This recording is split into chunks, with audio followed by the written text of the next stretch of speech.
Ta-da. Good day. All right, first up, how is the economic growth for Indonesia in 2021? Is the country still in line with the expected forecast and figures?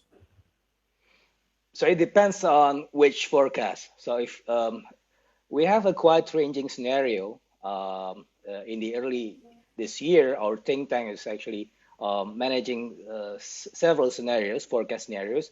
The very optimistic scenario, 5.6%, and then we have also the moderate scenario, 4.5%, and the worst case is about 3.5 to 3.8%. So if you see the scenarios, this is very much in line with the worst case scenario, which has already been predicted since early this year. So we have more than 10 million data points to prove that AI-based machine learning output that telling us that in this 2021, we will be having a potential spike in the infection rate. So this will be a major constraint for the economy. So very much at 3.5 to 3.8% is very much in line with the last statement from the central bank. Right, and Fitra, as we know, we're now on the emergency restriction public activities or PPKM as are presently in place. Are businesses better prepared than they were in the first and second social restrictions? So if we saw some series of intervention throughout 2020, we have the PSBB, the first PSBB and then the second PSBB. And if we put one indicator to compare between those interventions. So in April 2020, from PSBB version 1, we have the Purchasing Manager Index as an indicator. Is actually having a downward sloping from the early March of 47 to 27. It's a very deep contraction. But in PSBB version 2, we had also a drop, but the contraction is not as high as before. So in September, we saw the Purchasing Manager Index drop from 50 to 47. It's still a contraction, but it's quite actually better than the previous one.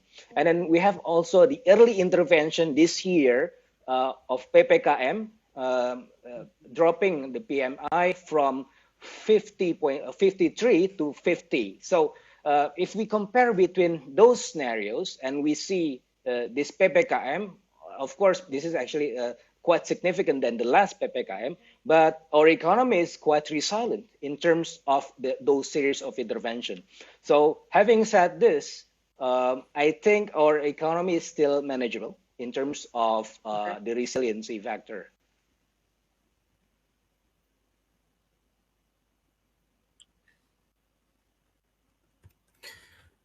So there are plans to extend the emergency PPKM. What could happen if Indonesia actually removes the restrictions, or should they continue with the emergency PPKM? Let's consider both scenarios. I think our priority now is to flatten the curve because the pandemic itself is actually constraining the economy. So it is not the PPKM, but it is the pandemic. So if you see the root cause of that is constraining the current economy is pandemic. So when we settle with the pandemic throughout PPKM, and maybe we'll be having another PPKM, maybe on top of what we have today, we have more additional 2 weeks. So it's actually quite. I think it's the priority. This is the best response of the infection rate. But to make it effective and efficient, we need also to push the middle low, for example, to with cash transfer, because we cannot have them stay at home because they're not empowered to stay at home. So we need the government needs to actually to channel through the financial help for them in order to survive and in order to strengthen the PPKM.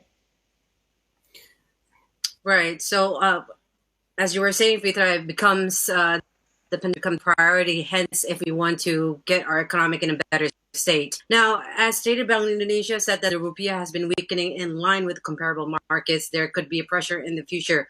Why is this really happening, especially since the U.S. Federal Reserve recently said that inflation in the U.S. may last for several months and cause the dollar to depreciate? So, uh,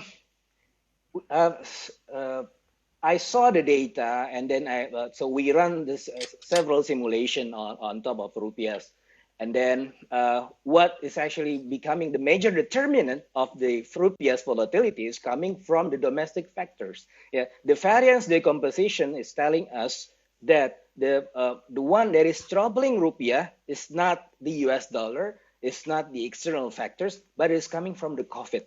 COVID itself is the major determinant of rupiahs because it's actually creating a negative expectation. So although the dollar towards other currencies is currently depreciating given the acceleration of the inflation rate in the U.S., but we are seeing that rupiahs is quite constrained by the COVID. So coming back again to our priority is to lessen the pandemic, to flatten the curve, so that we can have a more stable macroeconomic indicators. All right. All right. Thank you very much, Fitra Faisal, for your insights and your knowledge on Indonesia's economic development. Let's all hope for the best in this year ahead.